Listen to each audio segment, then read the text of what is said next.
हाँ तो बच्चों, आज की इस वीडियो में हम सभी 10वीं कक्षा की हिंदी पुस्तक का 5वां अध्याय, जिसका नाम है नागरी लिपि, इस पाठ का प्रश्न उत्तर करने वाले हैं। और वैसे प्रश्न उत्तर को सीखेंगे जो बिहार बोर्ड मैट्रिक परीक्षा में बार बार पूछे गए हैं और आने वाले परीक्षा में पूछे जाने वाले हैं। इसमें हम ज्यादा प्रश्न उत्तर को नहीं जानेंगे, लेकिन जितने भी जानेंगे वो बहुत महत्वपूर्ण होंगे। ठीक है, तो जैसा कि आप टॉपिक देख रहे हैं नागरी लिपि, जिसके लेखक है गुणाकर मूले। कौन है? गुणाकर मूले। आज का पहला प्रश्न है कि देवनागरी लिपि में कौन सी भाषाएं लिखी जाती है? देवनागरी लिपि में कौन सी भाषाएं लिखी जाती है? तो इसका उत्तर होगा देवनागरी लिपि में हिंदी भाषा और इसकी विविध बोलियां जैसे नेपाली, मराठी तथा संस्कृत भाषाएं लिखी जाती है।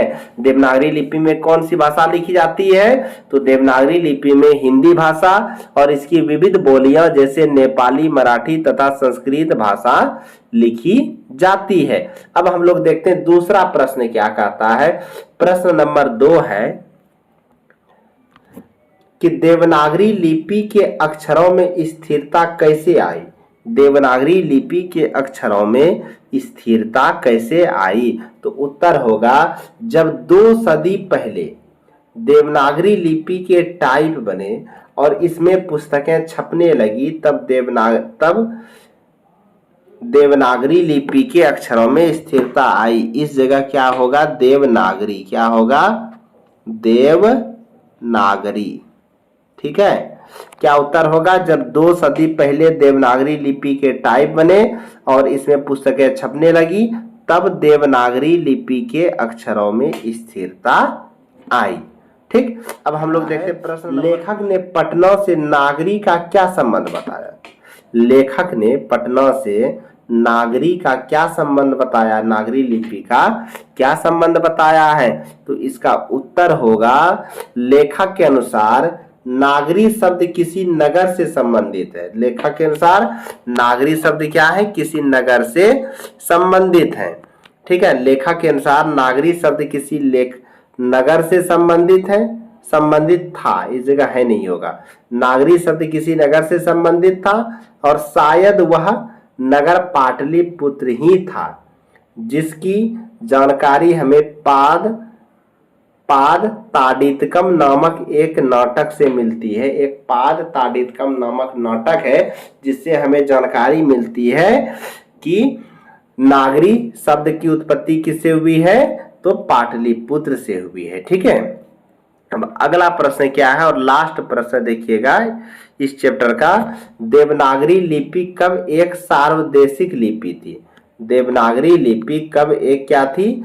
सार्वदेशिक लिपि थी। तो उत्तर होगा ईसा की 8वीं से 11वीं सदी में, यानी 800 ईसा पूर्व से 8वीं से 11वीं सदी में, यानी ईसा के 8वीं से 11वीं सदी में नागरी लिपि पूरे देश में व्याप्त थी।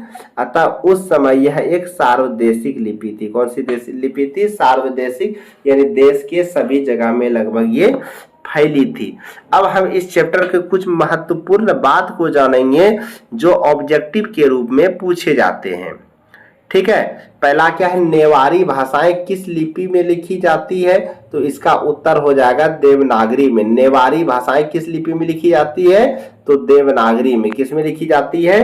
देवनागरी में। इसे नहीं देखना है। ठीक है, अब आगे आइए, कुछ महत्वपूर्ण बिंदु है इसके जो एग्जाम में पूछे जाते हैं।